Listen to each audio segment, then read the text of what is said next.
This one is going to land hard for some of you, and I want you to stay with it instead of scrolling past it, because what I'm about to describe is one of the most common and most invisible patterns that I see in high-performing men. On the outside, he looks strong, he's capable, driven, he can handle things, he doesn't complain or ask for help, he consistently shows up and delivers, and everyone around him, his colleagues, his friends, sometimes even his partner, they see his strength and they respect him for it.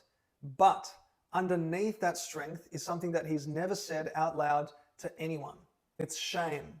A deep, old, specific kind of shame that says, if people really knew what was going on inside me, they would see that I am not what I appear to be. And the thing about that is the shame didn't start in his career or in his business. It started in a house where he learned one way or another that certain parts of him were not acceptable. Maybe he was too sensitive and he was told to toughen up.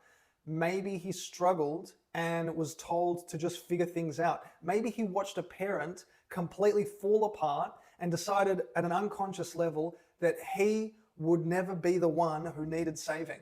Maybe he was the strong one in the family that took everything on before he was old enough to understand what that actually is costing him. And so he buried the parts of himself that felt weak, needy, scared, uncertain, or human. And he built something impressive on top of them. He built a business, a career, a body, the persona, the capability, all of it real, all of it rightly earned, and all of it also functioning as a wall between him and anyone who might see what's underneath. Here is where it destroys relationships, because intimacy requires exactly what he has spent his whole life hiding. She doesn't want the performance.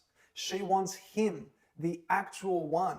And every time she tries to reach him, to get through to him, she hits this wall that he has built to protect the shame that he's never looked at directly. And the longer that goes on, the more alone both of them feel inside the relationship. Now, here is what I want you to know. The shame that you've been carrying was never the truth about you. It was a conclusion that a young boy created about himself in circumstances that he didn't actually have the resources to handle differently. And the good news is it is addressable at the root cause level, not managed or coped with, actually addressed. Now, that is the work we're doing on April 21st. From pressure to power. It's a free live training, 1 hour. DM me the word power and I'll send you the link to register. You just need to come as you are. I'll see you there.